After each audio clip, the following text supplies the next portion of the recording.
आप देख रहे हैं जोहार झारखंड और आपके साथ मैं हूं ऋचा शर्मा। बुलेटिन में सबसे पहले बात करेंगे पशु तस्करी की। गोवंश तस्करी को लेकर झारखंड पूरे देश भर में बदनाम है।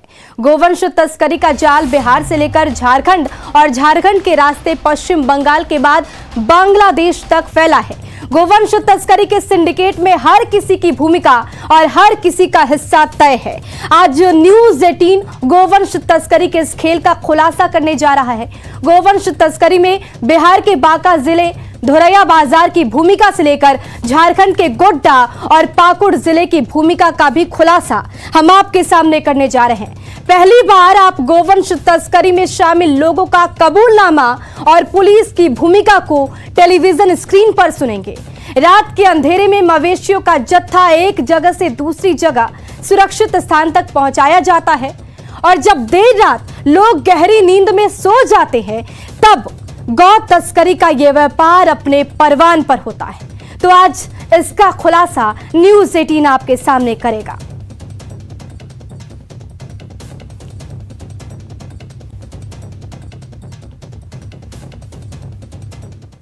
बिहार के धोरैया बाजार से गोवंश तस्करी का यह खेल शुरू होता है। हर दिन इस बाजार में तस्करी के लिए गौ लाए जाते हैं, फिर खरीदारों के द्वारा बोली लगाई जाती है और फिर शुरू होता है गोवंश तस्करी की यात्रा। न्यूज़ 18 ने सबसे पहले बिहार के बांका जिले के धोरैया से इस बाजार की तस्वीरों को खंगाला, फिर बिहार झारखंड के बॉर्डर पर कर रहे गोवंश तस्करी से बात भी की। सुनिए उन्होंने क्या कुछ कहा। गौ तस्करी की कर रहे हैं और इस वक्त इस जंगल में एक टीम या ये कहें कि एक जत्था फिर से नए मवेशियों के साथ आगे बढ़ रहा है। सबसे बड़ी बात यह है कि यहाँ से कुछ ही दूरी पर सिमलोंग थाना है और वहाँ से इनको गुजरना है। अब सवाल ये उठता है कि अगर ये सारी चीज़ें सही नहीं हैं, दुरुस्त नहीं हैं, गलत हैं, तब ये पार नहीं कर सकेंगे और अगर पार करते हैं तो शायद पैसा लगता होगा। हम इन्हीं से जान लेते हैं। हमको ये बताइए, अभी तो सामने थाना है, कौन सा थाना है? ये सिंगलम थाना। सिमलोंग। हाँ सर। तो वहाँ पैसा तो देना पड़ता होगा? हाँ सर, पैसा देते हैं। पैसा देना पड़ता है? हाँ सर। क्यों, क्या बोलता है वो लोग? कुछ नहीं, डायरेक्ट तुम पार करेगा 50 रुपया मुड़ दो। मुड़ मतलब? मुड़ मतलब एक मवेशी में 50 रुपया। तो ये डबल डबल करके है? ये डबल है तो 100 रुपया। मतलब ये दो जो जोड़ा हम देख रहे हैं। तो आपने देखा कैसे न्यूज़ 18 ने सबसे पहले बिहार के बांका जिले की धोरैया से इस बाजार की तस्वीर आप तक पहुंचाई और आप अब साफ तौर पर देख पा रहे होंगे कि झारखंड में किस तरह से पशु तस्करी हो रही है और इसका बड़ा खुलासा सबसे पहले न्यूज़ 18 ने आप तक किया है। तो सीधी तस्वीर हम आपको दिखा रहे हैं जिसके जरिए आप साफ तौर पर देख पा रहे हैं कि कैसे बिहार के झारखंड में कैसे पशुओं की तस्करी की जा रही है और किस तरह से ये बड़ा खेल चलता हुआ। चलिए, तो हमारे सहयोगी अविनाश कुमार हमारे साथ लाइव जुड़ गए हैं। अविनाश, जिस तरीके से ये पशु तस्करी का खेल जारी है, क्या कुछ अपडेट सामने आ रही है? सबसे पहले आप ये बताइए कि न्यूज़ 18 ने अपने कैमरे में क्या कुछ कैद किया है। देखिए ऋचा, अब तक झारखंड की राजनीति में या झारखंड विधानसभा के अंदर, सदन के अंदर गौ तस्करी को लेकर सिर्फ चर्चा ही होती रही है, सवाल ही उठते रहे। ये पहला मौका है जब न्यूज़ 18 ने वैसे गौ तस्करी में शामिल लोगों के कबूलनामे के साथ पुलिस की भूमिका का खुलासा किया है। 90 किलोमीटर की हमने यात्रा की, मतलब हम पाकुड़ से लेके बिहार के बांका जिले के धोरैया जो बाज़ार है वहाँ से हमने ये यात्रा शुरू की थी और वहाँ से लेकर इस 90 किलोमीटर की यात्रा में रास्ते भर ऐसे बहुत सारे जो जत्थे हैं, जो अलग अलग टीम बनाए गए हैं। किसी जत्थे में 40 गौ हैं, किसी में उससे ज़्यादा हैं, किसी में 80 हैं, किसी में 100 हैं, किसी में 20 भी हैं। अलग अलग जत्थों में इसलिए ये लोग चलते हैं कि कोई परेशानी ना हो। दूसरी बात ये है कि आपको जानकर ये हैरानी होगी कि बिहार से लेकर अगर हम पाकुड़ की बात कर लें और इस पश्चिम बंगाल की बॉर्डर की बात कर लें तो इनके साथ बहुत सारे ऐसे सिंडिकेट में लोग शामिल हैं जो कहीं ना कहीं, जिसे हम कहते हैं पेट्रोलिंग करना, वो लोग इनके आने से पहले पेट्रोलिंग भी करते हैं। क्योंकि हमारे साथ उनकी जो मुलाकात हुई, जो हमारे साथ उनकी टकराहट हुई है, कई जगह पर वो लोग हमसे आकर पूछते थे कि आप यहाँ क्या कर रहे हैं, और हमें बताना पड़ता था, बहाना बनाना पड़ता था कि हम यहाँ कभी, मैंने धोरिया की अगर आप बाज़ार की बात करें, उसके ठीक पीछे कॉलेज है, हमने कहा कि हम कॉलेज से सर्टिफिकेट निकालने के लिए आए हैं। जो रास्ते में जो लोग मिले, गांव के लोग मिले, हम लोग कहे कि हम लोग फलना जगह रास्ते में जा रहे हैं, हम रास्ता भूल गए हैं, आप हमें बताइए कि कैसे जाना है। तो ये जो सिलसिला है और ये जो सिंडिकेट है, इसमें हर किसी की भूमिका है। इसलिए हमने कहा कि चाहे वो खादी की बात कर लें, खाकी की बात कर लें, आम लोगों की बात कर लें, उसमें हर किसी की भूमिका है। जो गांव के लोग हैं वो भी बटे हुए हैं। एक वर्ग जो इस तस्करी के विरोध में शुरू से रहा है वो खुलकर सामने बिल्कुल अविनाश, यहाँ पे मैं आपको रोकना चाहूंगी, क्योंकि जिस तरीके से ये खेल पूरा चल रहा है, आप इसको समझने की कोशिश कीजिए कि झारखंड में कैसे झारखंड सेफ जोन बन गया है जहां पर पशु तस्करी हो रही है। एक और तस्वीर आपको दिखाएंगे और अविनाश की ये रिपोर्ट भी आपको देखनी जरूरी है। आप देखें, हम अपने कैमरामैन से कहेंगे कि अगर आप इस रास्ते को देखें तो दूर तक आपको सिर्फ और सिर्फ घना कोहरा, चूँकि ठंड का समय है, सन्नाटा और रात की ये अंधेरी जो छाया बन रही है इन मवेशियों के जरिए सड़क पर, सिर्फ और सिर्फ वही देखने को मिलेगी। हमारे और इन मवेशियों के अलावे यहाँ कोई दूसरा नहीं है। तीसरा अगर कोई है तो जो इनके साथ चल रहे थे वो इन झाड़ियों में छुप चुके हैं। हम लगातार इसका खुलासा कर रहे हैं क्योंकि इस खुलासे से झारखंड की वो हकीकत सामने आने वाली है जिसको लेकर सिर्फ और सिर्फ अब तक चर्चा ही होती थी, लेकिन अब तक ये तस्वीरें सामने नहीं आई थी कि आखिर कैसे रात के अंधेरे में गौ तस्करी होती है झारखंड में। बिहार के रास्ते, पाकुड़ के रास्ते बांग्लादेश ले जाने की कैसी तैयारी चलती है रात के अंधेरे में। कहीं कोई ऐसा नहीं मिला सिवाय इसके कि पुलिस के जो लोग हैं उनकी सेटिंग है, उनको खर्च दिया जाता है। हमने वैसे लोगों से भी बात की, पर जितने भी मवेशी हैं हर हेड के अनुसार मवेशियों का पैसा वसूली की जाती है। तो ये हकीकत है, जिस हकीकत को हम आपको दिखाना चाहते थे। हम चाहते थे कि जो लोग साथ चल रहे हैं वो भी हमसे बात करें, लेकिन चूंकि वो झाड़ियों में छुप चुके हैं, इसकी ज़रूरत नहीं है कि आखिर इन मवेशियों को लेकर कौन बढ़ रहा था। हमारे कैमरा ऑफ होने के बाद वो लोग ज़रूर इन झाड़ियों से बाहर आएंगे, क्योंकि उनके पास कोई दूसरा विकल्प नहीं है। इन तमाम मवेशियों को लेकर वही गंतव्य स्थान तक पहुंचेंगे। कैमरा पर्सन संत के साथ अविनाश कुमार, न्यूज़ 18 पाकुड़। तो अब ये काला खेल आपके सामने है। इस वक्त हमारे साथ अविनाश भी जुड़े हैं, लेकिन उससे पहले बीजेपी नेता की प्रतिक्रिया भी जान लेते हैं। इस वक्त हमारे साथ बीजेपी के विधायक अमित मंडल जुड़े हुए हैं। अमित मंडल से जानने की कोशिश करेंगे कि उनकी प्रतिक्रिया इस पर क्या आती है, क्योंकि ये जो क्षेत्र है वो उनके विधानसभा क्षेत्र से ही जुड़ा हुआ है, यानी कि गोड्डा से जुड़ा हुआ है ये मामला पूरा है। तो उनका इस पे क्या कुछ कहना। अमित जी, सबसे पहले तो बहुत बहुत शुक्रिया हमारे साथ जुड़ने के लिए, लेकिन आपसे ये जानना चाहेंगे कि क्या आपको ये पहले पता नहीं था?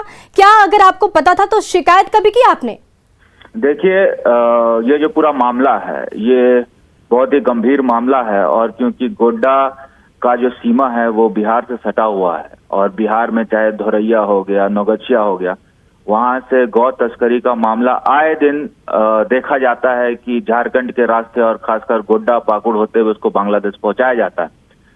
जब से भारतीय जनता पार्टी की सरकार हटी है और ये जेएमएम की सरकार आई है, तो इन सब जो इलीगल एक्टिविटीज है इसमें जबरदस्त यहाँ पर तेजी देखी गई है। कई बार पुलिस प्रशासन को इसकी शिकायत दी गई है कि बॉर्डरिंग एरिया को आप सील करें ताकि ऐसे तस्करों पर लगाम लगाया जा सके, लेकिन पुलिस प्रशासन, मुझे ऐसा नहीं लगता कि इसमें कारगर कदम उठा रही है। कई बार मैंने खुद क्षेत्र भ्रमण के दरमियान ऐसा महसूस किया है कि गौ तस्करी हो रहा है, उसकी सूचना मैंने लोकल प्रशासन को दी है, लेकिन कहीं कोई कार्रवाई इस नाम पे नहीं हो रही है। तो मुझे लगता है ये दुखद है। जो हम लोगों का सिद्धांत है और जो हम लोगों का एक विचारधारा है कि गौ माता की रक्षा कैसे करे, उसको लेकर मुझे ऐसा लगता है ये सरकार गंभीर नहीं है। ये सरकार घोषणा की सरकार है, गौ शेड बना रही है, गौ शेड के नाम पर पैसा की उगाही हो रही है, गौ तस्कर को खुला छूट दिया गया है। और इतना ही नहीं, मुझे लगता है कि पर गाय, जो गाय ये स्मगल करते हैं, उस पे 50 रुपए 60 रुपए हर थाने में बंधा हुआ है। और ये सिर्फ गोड्डा का ही नहीं मामला, जो रूट चलता है इनका गोड्डा पाकुड़ से बंगाल, वहां तक हर एक थाने में ये लोग मैनेज करके चलते हैं। तो मुझे लगता है ये कहीं ना कहीं जी बिल्कुल अमित जी, सच्चाई तो अब आपके सामने है, ये काली सच्चाई रात के अंधेरे में जो खेल चल रहा है वो आप सबके सामने, और इस वक्त न्यूज़ 18 के तमाम दर्शक भी देख रहे हैं। लेकिन अब आगे आपकी क्या कार्रवाई होगी, क्योंकि आप इस वक्त विपक्ष में हैं, तो आपकी भी उतनी ही जिम्मेदारी बनती है। तो आप अगली प्लानिंग आपकी ओर से क्या होगी? देखिए, चाहे वो गौ तस्करी का मामला हो, चाहे वो बालू तस्करी या अवैध खनन का मामला हो, गोड्डा में हम लोग इस चीज को लेकर मुखर हैं। हम लोग बार बार आंदोलन कर रहे हैं, प्रशासन को सचेत कर रहे हैं। गौ तस्करी को लेकर भी हमारे जितने भी कार्यकर्ता हैं, जितने भी जनता है जो इस चीज जी अमित जी, यहाँ पे आपको मैं रोकना चाहूंगी। इस वक्त हमारे साथ लोबिन हेम्ब्रम जुड़ गए, जो कि जेएमएम के नेता है। उनसे सवाल करना काफी दिलचस्प होगा और काफी ये इस वक्त सबसे अहम होगा। सर, आप सरकार में हैं, आपसे ये सवाल है कि अब तक ये जो काला खेल चल रहा था, क्या आप लोगों को दिख नहीं रहा था? देखिए, ये बिल्कुल, तो हम तो सवाल उठाते रहे हैं कि आज यहाँ बिल्कुल सरकार इसमें नाकाम है। अभी लोगों को बालू नहीं मिल रहा है, और बालू के बिना लोगों का आवास नहीं बन पा रहा है। खास करके गरीब लोग तबके के जो लोग हैं, जिसको प्रधानमंत्री आवास मिलता है, जिसको पहले इंदिरा आवास बोला जाता था, इसमें गरीब लोगों को ही मिलता है। बट आज बालू नहीं रहने के चलते, बालू नहीं मिलने के चलते गरीब लोगों को ऊंचे दाम पर लेना पड़ता है, और काफी ऊंचे दाम में। और बालू का तो तस्करी इतना हो रहा है, बालू का अवैध उठाव हो रहा है, हर रोज हम लोग देखते हैं। लेकिन पता नहीं सरकार की नजर में या जिला प्रशासन के नजर में क्यों नहीं आता है। कभी कभार दिखावटी के लिए लोग एक दो गाड़ी लोग पकड़ लेते हैं, बट दिन भर ये चलते रहता है, रात में तो और ज्यादा पैमाने पर चलता है। जी बिल्कुल, तो जिस तरीके से ये सच्चाई सामने आ रही है सर, इस वक्त न्यूज़ 18 ने एक्सक्लूसिव तस्वीरें भी दिखा दी और इस बात का खुलासा भी कर दिया कि जो खेल चल रहा है वो आपके सामने है। तो अब क्या? एकदम बिल्कुल सामने ही है, कौन नहीं देख रहा है, सब लोग देख रहे हैं। इसका तो लगाम लगाना सरकार का काम है, उसका विभाग है, प्रशासन के लोग हैं। लेकिन लगाम क्यों नहीं लग रहा है, ये आप खुद समझ रहे हैं, क्यों नहीं लग रहा है। लगाम लगना चाहिए, लेकिन अब सरकार के आंख के नीचे, प्रशासन के आंख के नीचे ये सारा चीज हो रहा है। ये बिल्कुल सरकार इसमें एक तरह से लगाम नहीं लगा पा रही है। मैं कहूँगा कि सरकार की कमजोरी है, बट इसमें लगाम लगना चाहिए। और जितना अवैध बालू उठाव हो रहा है, इस पर लगाम लगना चाहिए। और कैसे गरीब लोगों को, कैसे आम जन को बालू मिलेगा, इसका सरकार को सर तो लगाम कौन लगाएगा? सरकार में तो आप ही हैं, सत्ता तो आपके ही हाथ में है, पूरी मजबूती तो आपके हाथ में दी गई है, जनता ने तो आपको सराखों पे बिठाया है, तो यहाँ लगाम कौन लगाएगा? सरकार में तो हम हैं, बट हम यहाँ जो गलत हो रहा है, तो इसके चलते हम सरकार का पीठ नहीं न थपथपाएंगे। जो सामने बात है, जो आप बोल रहे हैं मैडम, मैं भी उस बात को बोल रहा हूँ, मैं भी इस बात को स्वीकार कर रहा हूँ। सरकार में तो है, और हम सरकार में रहने के बावजूद भी जो गलत हो रहा है इसका विरोध करते हैं। नहीं तो सवाल तो आपसे ही बनेंगे ना सर, सवाल तो आपसे ही होंगे, प्लानिंग तो आपके पास होनी चाहिए। ये ठीक है कि सरकार में रहते हुए आप इस मुद्दे को लेकर प्रमुखता से बोल रहे हैं, ये हमने माना, लेकिन प्लानिंग क्या है? कोई दावा, कोई वादा है जो इस सच्चाई को काट दे सके? कोई काट है आपके पास? सुनिए ना, काट क्या है, इसको तो हमको सड़क पे बोलने से क्या फायदा होगा। ये एक मंच है विधानसभा, इस बात को मैं रखूंगा, जोरदार तरीके से रखूंगा, ठीक है। चलिए, हमारे साथ हमारे रिपोर्टर अविनाश भी जुड़ गए हैं। अविनाश, आपसे जानना चाहूंगी, क्योंकि मैं तो तस्वीरें दिखा रही हूं, जो सिचुएशन है, जो सच्चाई है, आंखों देखी आपकी है, आप क्या कुछ देखे और आपकी तरफ से क्या कोई सवाल है जो इस वक्त हम विधायक जी से पूछ पाए?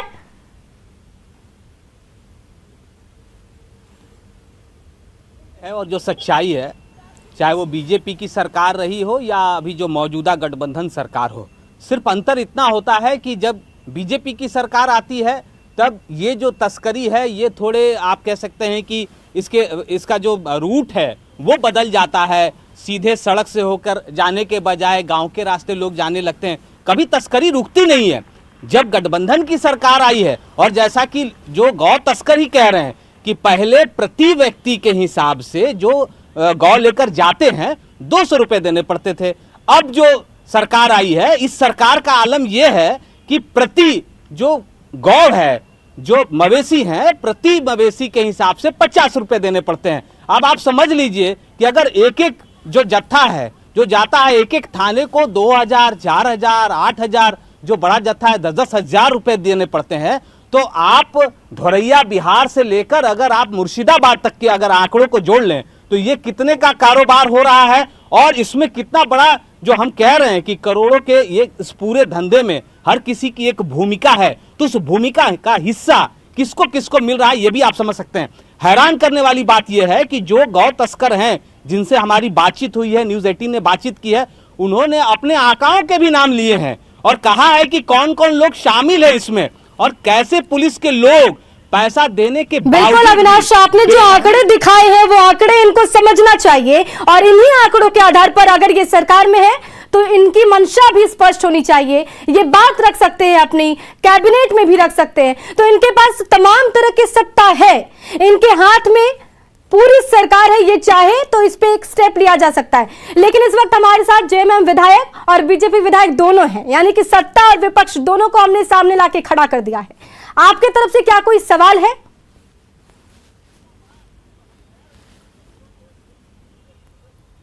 अविनाश? नहीं, देखिए मेरा तो सिर्फ एक ही, अगर हम अमित मंडल जी से पूछना चाहूंगा मैं कि बार बार आप अमित मंडल की बात कर लें या राजमहल विधायक अनंत ओझा की बात कर लें, कई बार इन्होंने सदन में ये बातें रखी हैं। मुझे अच्छी तरह से याद है जब इनकी भी सरकार थी, रघुवर दास की सरकार के समय में भी अनंत ओझा सदन के अंदर कई बार ये सवाल उठा चुके हैं, फिर उस पर विराम क्यों नहीं लगी।